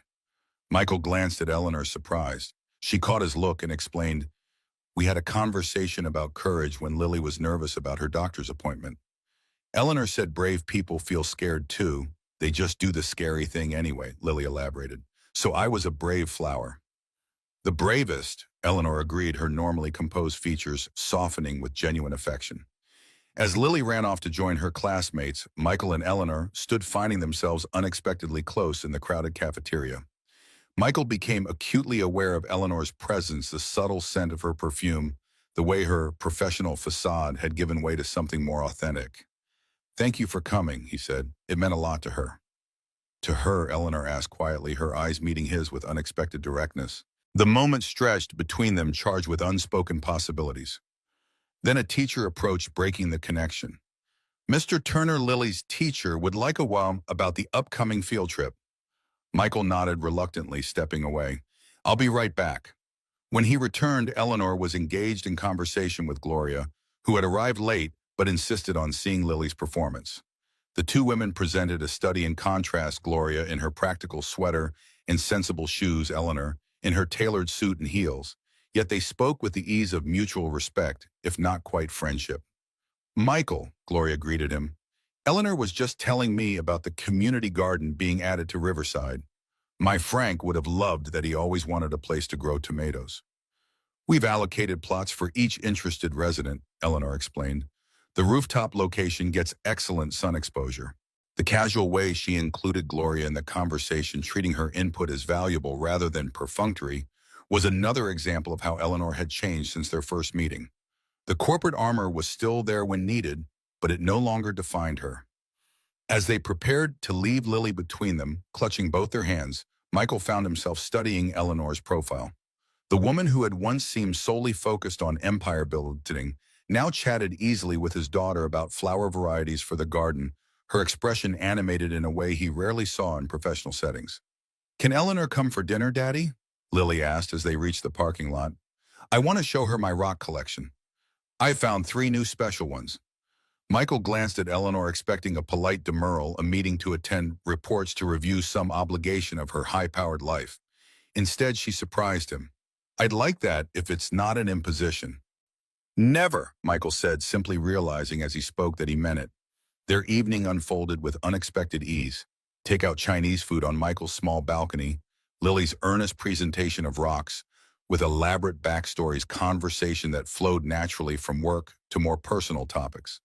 Eleanor fit into their modest apartment and simple routines as if she belonged there, her usual intensity mellowed, but not diminished.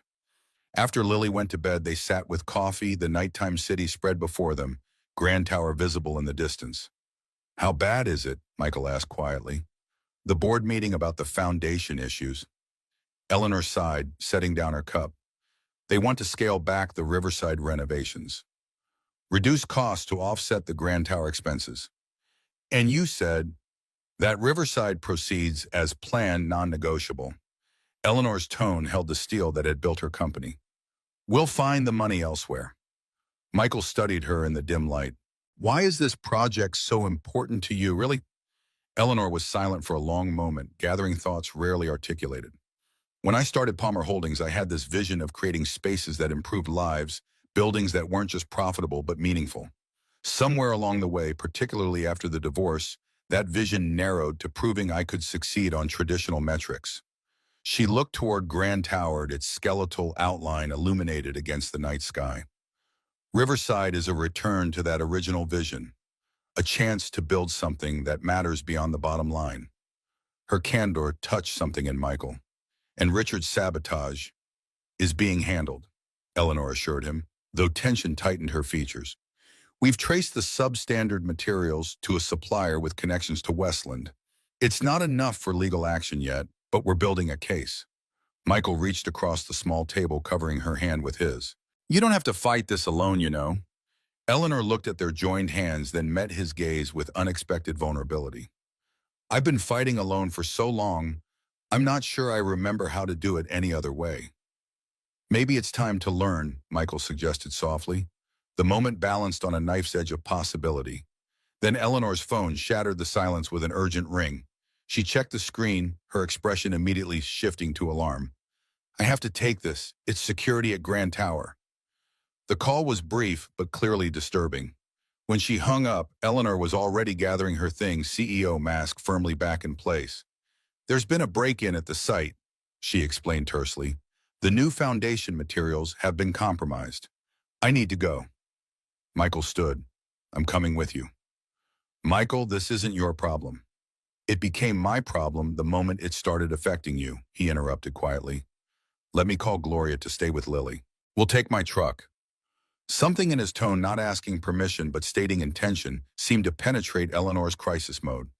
She nodded once, a silent acknowledgement that perhaps she didn't have to handle everything alone after all.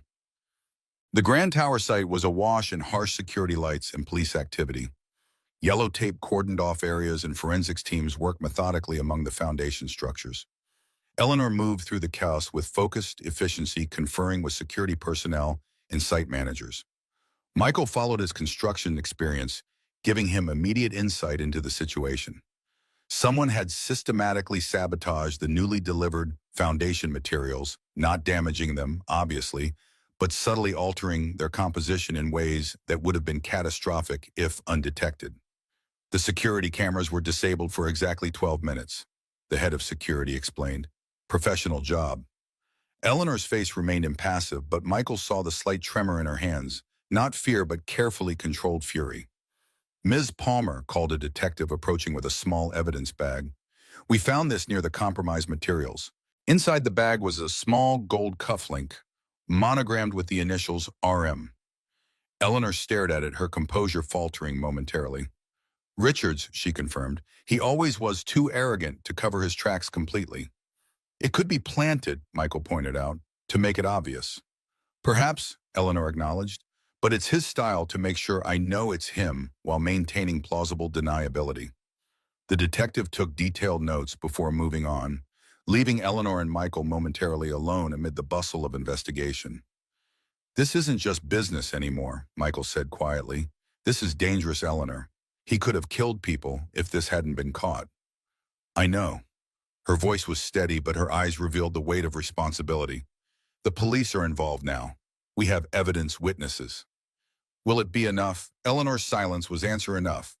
Men like Richard Mills rarely face consequences proportionate to their actions. They worked through the night, Eleanor directing a complete security overhaul, Michael using his construction expertise to help assess the full extent of the sabotage. By dawn, they had a clear picture of both the damage and the intended outcome. Had construction proceeded with the compromised materials, eventual structural failure would have been inevitable. As they finally left the site, exhaustion hung heavy on both of them. In Michael's truck, Eleanor leaned back against the headrest, the polished CEO veneer cracked by fatigue and worry. He won't stop, she said quietly. Not until he's destroyed everything I've built. Michael drove in silence for a moment, considering his next words carefully. What if you gave him what he wants? Eleanor turned to him, confusion evident. What do you mean? Not literally, Michael clarified. But what if you made him think he'd won? Let him believe Grand Tower is failing, that Palmer Holdings is in trouble. A trap, Eleanor realized, fatigue giving way to strategic consideration. Draw him out by appearing vulnerable.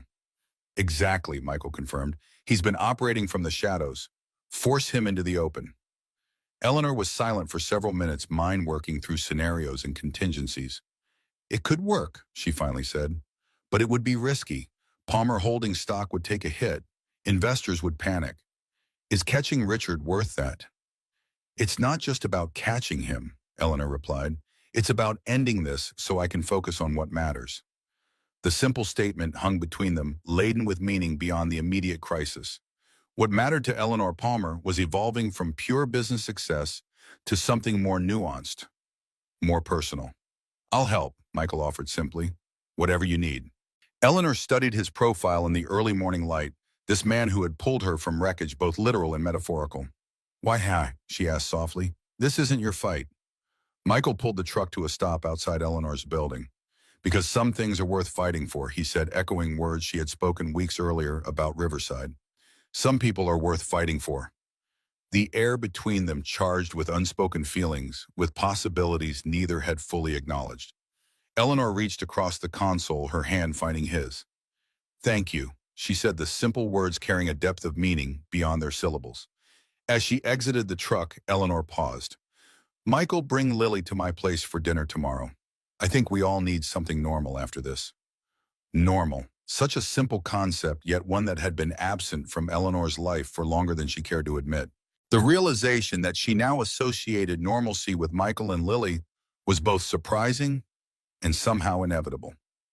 Eleanor's penthouse reflected her traditional aesthetic, elegant, minimal, tastefully expensive. Yet subtle changes had appeared in recent months. A child's drawing hung framed beside a modern art piece. A bookshelf contained architectural volumes that weren't merely decorative, but showed signs of regular use. A throw blanket added a touch of casual comfort to the precisely arranged living room. Tonight, the formal dining table had been abandoned in favor of the kitchen island, where Eleanor arranged takeout containers with more attention than such casual fare typically warranted. "Are you nervous?" Carolyn asked, amused by her friend's uncharacteristic fussing. The great Eleanor Palmer anxious about dinner with a construction worker and his daughter. "He's not just a construction worker," Eleanor corrected automatically. "And yes, perhaps I am a bit concerned about the evening going well." Carolyn's expression softened. "I haven't seen you like this in years, Elle. Not since before Richard." "Like what?" Eleanor busied herself with wine glasses, avoiding her friend's knowing gaze. "Happy," Carolyn said simply. "Despite everything with the Grand Tower and the board and Richard's sabotage, you are happy when you talk about Michael and Lily." Before Eleanor could formulate a response that balanced honesty with her instinctive privacy, the doorbell rang. She smoothed her casual sweater, deliberately chosen over her usual evening attire, and went to answer. Michael stood in the hallway, Lily beside him, clutching a small gift bag. Both had clearly made an effort, Michael in a button-down shirt rather than his usual t-shirt, Lily with a ribbon in her neatly brushed hair. "We brought dessert," Lily announced, holding up the bag. "Daddy said it's polite to bring something when you're invited to dinner." "That's very thoughtful," Eleanor said, kneeling to accept the gift. "Would you like to see where it goes in the kitchen?" As Lily bounded ahead, Michael and Eleanor shared a moment of quiet understanding, an acknowledgement of the unusual circumstances that had brought them to this point and the increasingly undeniable connection developing between them. "Nice place," Michael commented as they followed Lily. "Though I notice a few changes since I was here last." Eleanor smiled slightly. "Growth and adaptation, as you once put it." The evening unfolded with surprising ease. Caroline, initially reserved, warmed to Michael's quiet intelligence and Lily's infectious enthusiasm. Conversation flowed naturally from safe topics to more personal ones, punctuated by Lily's delightful non-sequiturs. Later, after Lily had fallen asleep on Eleanor's sofa and Caroline had departed, Michael and Eleanor stood on her balcony. The city lights spread below them like earthbound stars. "Your plan to trap Richard," Michael began. "Have you decided?" Eleanor nodded. "We leak information about financial troubles at Palmer Holdings, spread rumors about Grand Tower being behind schedule and over budget, not entirely untrue, Kito, thanks to his sabotage. Make it appear that the board is losing confidence in my leadership. And when he makes his move, we'll be ready," Eleanor assured him. "Carolyn has prepared legal documentation of every suspicious incident. The police are monitoring all Palmer Holdings properties, and I've spoken confidentially with key board members who understand what we're doing." Michael studied her profile, impressed by her strategic mind, but concerned about the personal toll. "And if it doesn't work, if he escalates further?" Eleanor was silent for a long moment. "Then I'll have decisions to make about what matters most." The weight of those potential decisions hung between them. Grand Tower represented Eleanor's professional pinnacle, the culmination of years of work and sacrifice. Yet standing in her carefully curated penthouse with Lily asleep on her sofa and Michael beside her, different priorities were taking shape. "Whatever happens," Michael said quietly, "you're not facing it alone anymore." Eleanor turned to him, professional masks and careful distances momentarily abandoned. "I'm beginning to understand that," she admitted. "It's unfamiliar territory." "For both of us," Michael acknowledged, thinking of the years he'd spent ensuring he needed no one could handle everything himself for Lily's sake. Their eyes held the moment, expanding to encompass all that remained unsaid between them. Then Michael glanced at his watch, reluctantly breaking the connection. "I should get Lily home," he said. "School tomorrow." Eleanor nodded, though disappointment flickered briefly across her features. "Of course." As Michael gathered the sleeping Lily, Eleanor held the door, their hands brushing as she passed him Lily's small jacket. The contact, brief as it was, sent an undeniable current between them. "Thank you for tonight," Michael said. "It meant a lot to Lily, to both of us." "Come to the Riverside completion ceremony next week," Eleanor replied. "Gloria would be disappointed if you missed it." "Just Gloria?" Michael asked, a hint of teasing in his voice. Eleanor's smile held a warmth rarely seen in her corporate persona. "Not just Gloria," she admitted quietly. After they left, Eleanor moved through her penthouse, gathering dishes and straightening cushions, disturbed by Lily's exuberant presence. The space felt different somehow, warmer, more lived in, yet emptier in their absence. Her phone buzzed with a message from Caroline. Board meeting tomorrow 9 a.m. Rumor operation begins. Are you sure about this? Eleanor typed her response without hesitation. Completely. Time to end this. Setting down the phone, she picked up the child's drawing Lily had given her weeks ago, a colorful rendering of three stick figures labeled Daddy, Lily, Akrim, and Eleanor, holding hands beneath a bright sun. Such a simple image, yet it represented a future Eleanor had never imagined for herself, where success was measured in connection rather than acquisition, and belonging rather than achieving.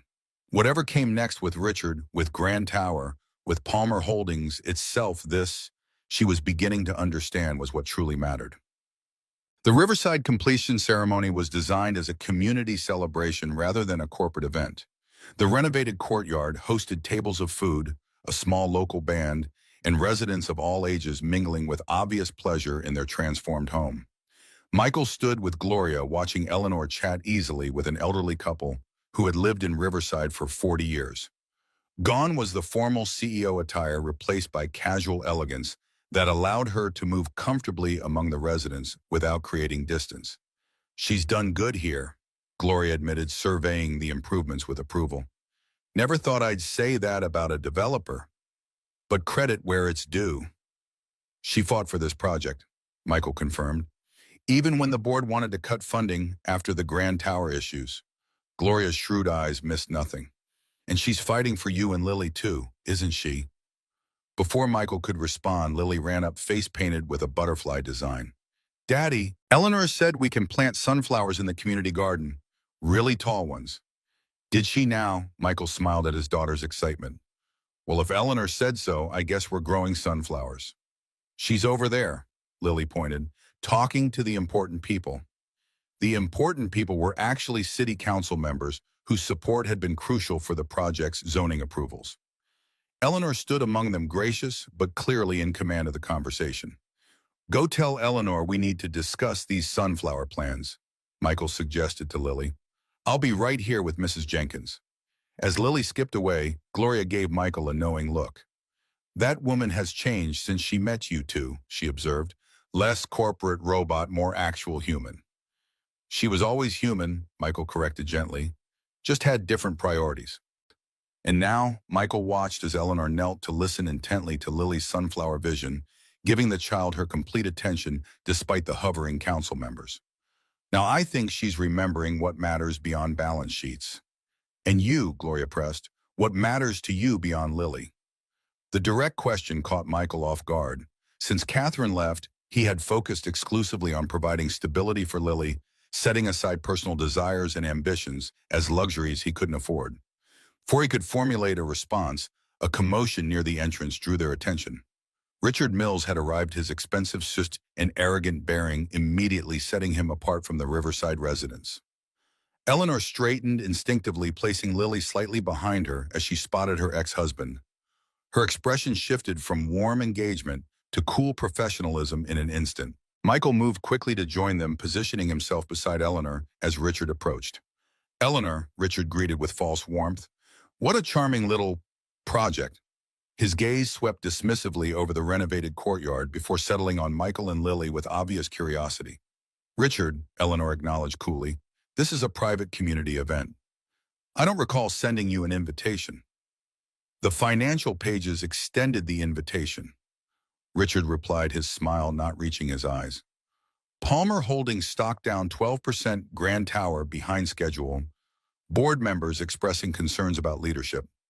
How could I resist seeing the great Eleanor Palmer's charitable distraction while her empire crumbles? The strategic leaks had clearly worked. Richard believed Eleanor vulnerable, her position weakened. He had emerged from the shadows exactly as planned. My company is doing just fine, Eleanor replied evenly, but I appreciate your concern. Richard's attention shifted to Michael, his gaze calculating. And who might this be? Not the usual corporate type you surround yourself with. Michael Turner, Eleanor said, her voice warming slightly, chief design consultant for Riverside and a close personal friend. The slight emphasis on personal wasn't lost on Richard. His eyes narrowed. I see. Expanding your social circle to include the working class, how democratic of you. Before Eleanor could respond, Lily stepped forward regarding Richard with frank curiosity. Are you the bad man who broke Eleanor's car? A moment of startled silence followed the child's direct question. Richard recovered first, his laugh brittle. Children and their imaginations. Charming. Lily, Michael said quietly, why don't you go help Mrs. Jenkins with the dessert table? Once Lily was safely out of earshot, Richard's facade of civility dropped further. Really, Eleanor, playing house with a construction worker and his brat while your company faces a crisis. The board will be fascinated to hear where your priorities lie these days. Michael tensed, but Eleanor's hand on his arm kept him in place. Her voice when she spoke carried the steel that had built her company. My priorities are exactly where they should be, Richard. On building things that last, on creating value beyond the next quarterly report. She stepped closer, her voice dropping. And on ensuring that people who sabotage construction sites endangering innocent lives face consequences. Richard's expression flickered. Careful, Eleanor. Accusations without proof are slander. Oh, I have proof, Eleanor assured him. Security footage, material analysis, witness statements. Even a certain monogrammed cufflink carelessly left behind. For the first time, uncertainty crossed Richard's face. You're bluffing. Am I? Eleanor's smile was cold. The police are very interested in the Grand Tower sabotage. Attempted manslaughter carries significant prison time, I'm told. Richard's composure slipped further. You can't prove anything. I already have, Eleanor replied. The crisis at Palmer Holdings, a carefully crafted fiction to draw you out. The board isn't losing confidence in me, Richard. They're cooperating with the investigation into Westland Development's criminal activities. The truth dawned in Richard's eyes, quickly replaced by fury. You set me up. You set yourself up, Eleanor corrected. I simply created the opportunity for you to reveal who you truly are. Richard's gaze darted around, noting for the first time that several residents were actually plainclothes security personnel strategically positioned around the courtyard. He had walked into a trap of his own making. This isn't over, he hissed, backing away. You haven't heard the last from me. Actually, I believe I have, Eleanor replied calmly. 2 detectives are waiting by your car, Richard. I suggest you go quietly. For old time's sake. As Richard retreated, fury evident in every line of his body, Michael turned to Eleanor. Are they really arresting him? Not yet, she admitted, but they're serving him with documents, legal and financial, that will effectively end his ability to threaten Palmer Holdings or anyone associated with it. The criminal charges will follow once the forensic evidence is processed. Relief and admiration mingled in Michael's expression. You planned this all along. Not all along, Eleanor corrected. Not until someone reminded me that some things are worth fighting for. Their eyes met in silent understanding. Eleanor had orchestrated Richard's downfall, not just to protect her company, but to secure a future where threats and fear no longer shadowed her choices, personal or professional. Before Michael could respond, Lily returned, oblivious to the drama that had unfolded. Is the mean man gone? She asked, glancing around. Eleanor knelt to her level. Yes, sweetheart, and he won't be bothering us again. Good, Lily declared. He wasn't invited to our party anyway. The simple child's logic broke the tension, drawing smiles from both adults. As Lily skipped away to join the other children, Eleanor and Michael found themselves momentarily alone amid the celebration. What happens now? Michael asked quietly. Eleanor considered the question, its implications, extending far beyond Richard's departure. Now we build something that lasts, she said simply. If you're willing. The words hung between them, laden with meaning beyond the renovation project or Grand Tower. Michael studied her face, the confident CEO who had orchestrated a corporate trap, and the increasingly vulnerable woman who had knelt to comfort his daughter with equal authenticity. I've been building temporary things for a long time, he said finally. I think I'm ready for something permanent. Understanding passed between them, an acknowledgement that whatever was developing between them deserved care, deserved time, deserved the same thoughtful construction they brought to their professional collaborations. Eleanor's smile held promise rather than certainty. Then we'll build it right, one day at a time.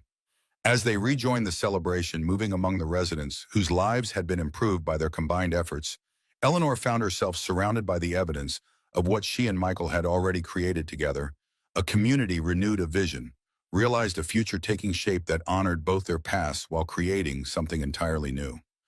Gloria approached, observing their closeness with approval. Well, that unpleasant man certainly didn't stay long. He found the reception less welcoming than anticipated, Eleanor replied diplomatically. Gloria nodded sagely. Good.